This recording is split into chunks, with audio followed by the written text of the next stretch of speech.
how's it going? It's all the news all the time, and my name is Adam, and it's a pleasure to have you back.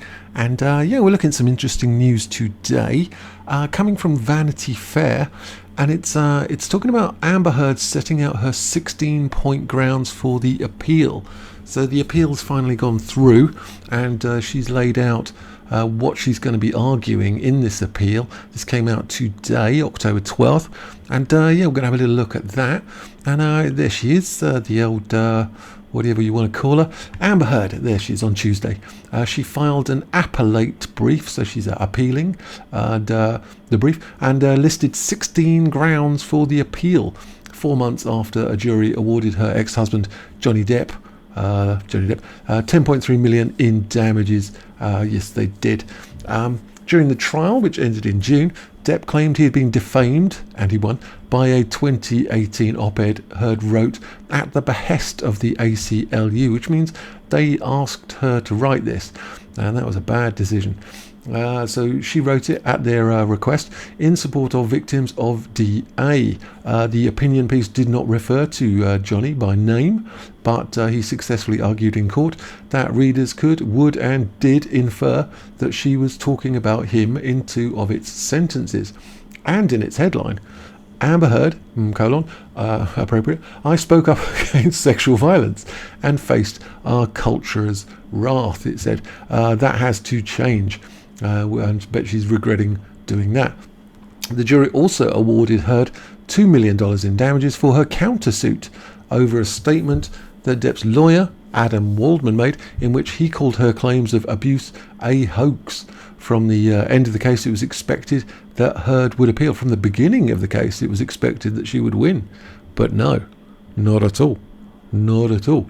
All she had to do was prove just one thing, and she would have won. But it was rejected unanimously by the jury, and they said she was not credible in any way, shape or form. And not just that, but she'd acted maliciously, intentionally and maliciously.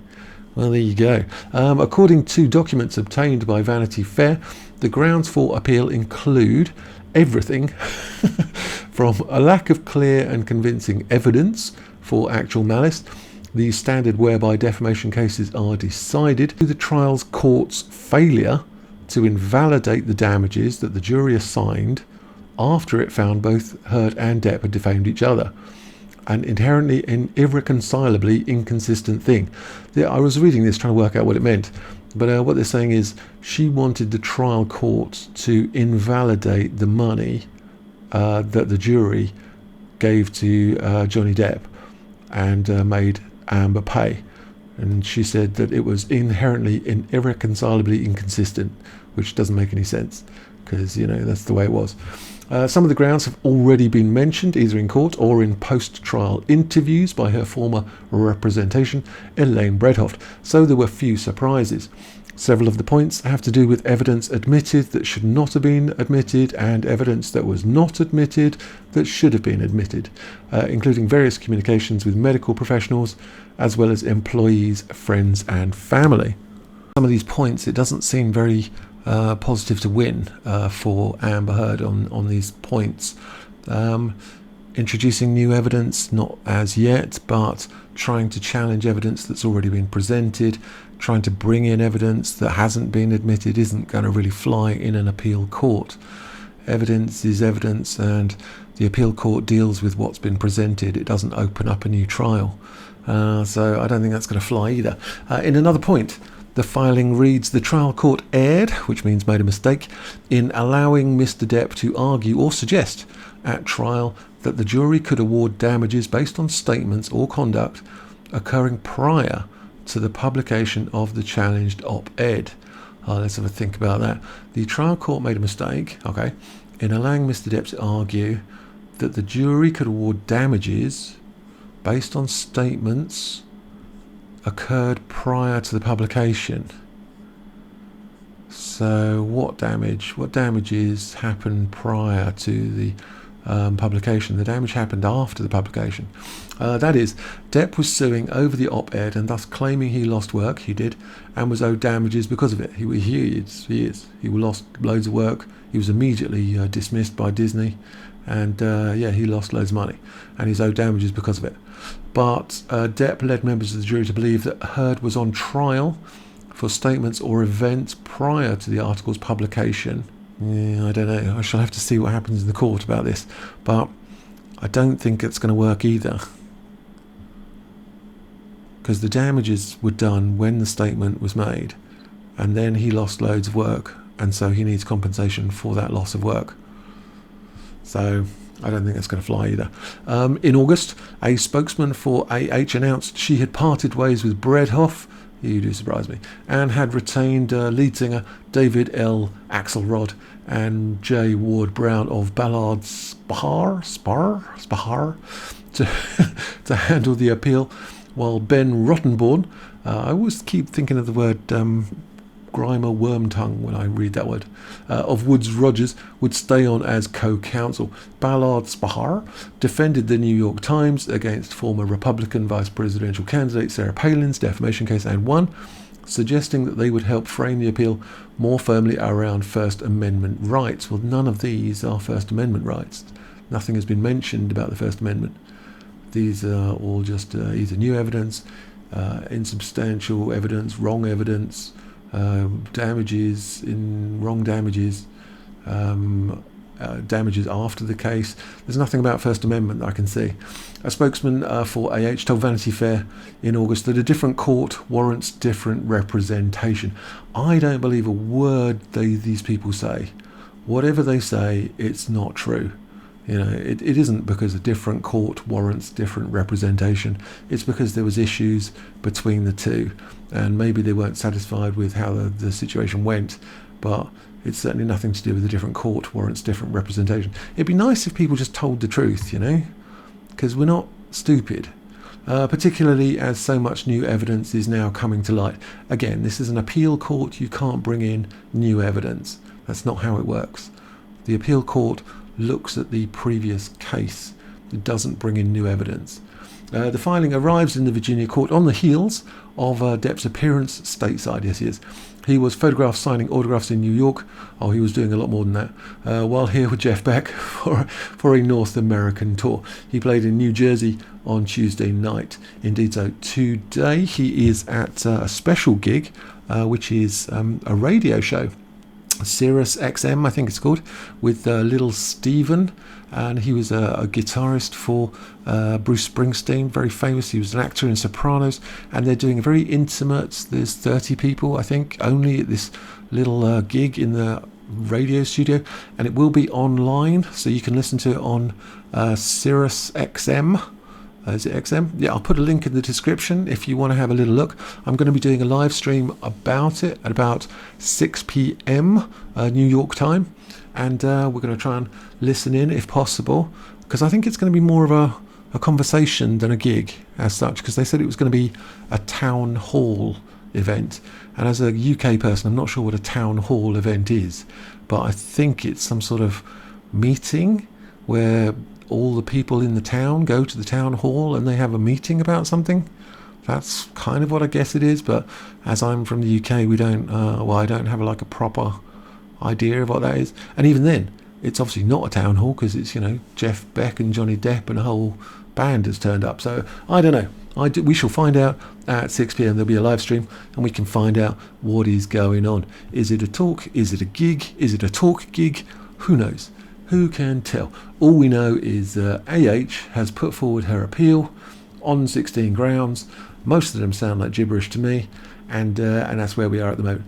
And AH was last photographed in Spain. Yes, she is, and was, and it seems she's been there since June. Oh, that's nice, isn't it? You don't have to go to work ever. Just go and live in Spain for June, July, August, September, and then flounce about eating paella, and yeah, lovely. Good times indeed. And then doing 2 weeks' work once every 10 years and getting paid $1 million for it. Brilliant job. What else is going on? I was looking at this. This made me laugh so much. I was enthralled by it. Washington Post, our good friend Washington Post, with their ironic statement, "Democracy dies in darkness." The irony is not lost on me. So whatever happened to the almighty Q score? I went through this in a previous video, so I won't go into great depth, But just to give you some clarity, the Q score is basically a popularity score. It's organised by the people who run Q score, and they give a rating for various people, and you can apply to them and get this score. You can, if you've got like a client, like maybe you're Johnny Depp's manager or something, then you can pay these people Q score and ask them for the report on Johnny Depp, and you could work with that or the PR and sort of try and make him more popular and do that sort of thing. So I contacted them. I sent them an old email, pinged it across, and I asked for the Q scores for Johnny Depp and Amber Heard. Yes, I did, because I'm quite proactive. I am quite proactive. And have a guess how much it costs for 2 Q scores for Johnny Depp and Amber Heard. How much money did they want? I'll give you a few seconds to have a little think. No cheating. And how much do you think it costs for Q scores for Amber Heard and Johnny Depp? The cost of 2 performer profile reports is $2,950 plus tax if you are in New York. I kid you not. $2,950. So obviously I paid for that. No, I did not. No, I did not pay for that. No. Sadly, I couldn't bring you the official Q scores. All I can do is rely on the Washington Post. Oh, the irony.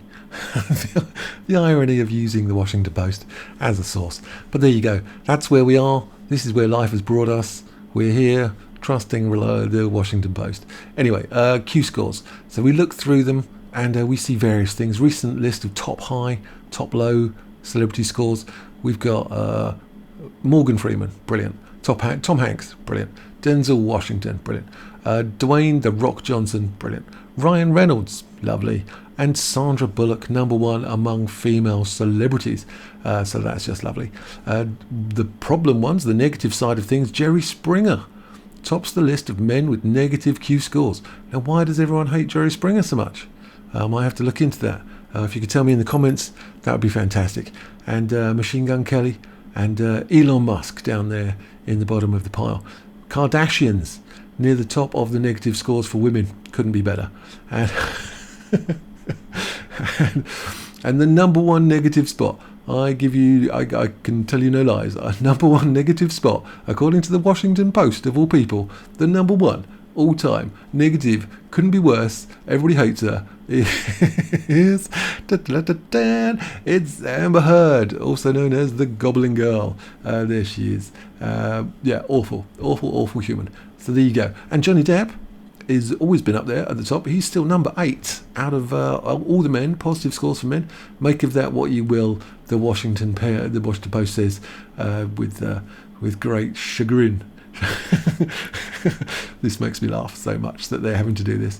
That is hilarious. So yeah, Johnny Depp's up there, #8 of the most positive scores for men, and AH down there, couldn't be worse. Everybody hates her. She's just awful. So there you go. But she's put a appeal in, and it's not looking good in my personal opinion.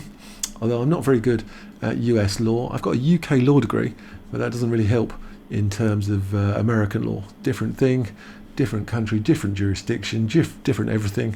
But I get the general gist, basically. General gist. So all I know is everybody hates Amber Heard. That's basically it. Everybody hates Amber Heard. So there you go. And I think that's all we got for you today. I was looking at a few other things, but that's all we got today. If you want to watch another video, I'll put some up here. Please subscribe if you haven't already. Make sure you hit the like button, and there's a super thanks down there. There's memberships you can join if you want to join, and there's leave a comment. That'd be really nice. And there's going to be a live stream tonight about 6 p.m. New York time. Alexa, what time is it in New York? In New York, it's 2:03 p.m. Right, so in 4 hours, I'm going to be doing a live stream, which is okay. So yeah, and we're going to be looking at channel 21 of the Sirius XM. Okay, and I think that's about everything. All right, I will see you guys later.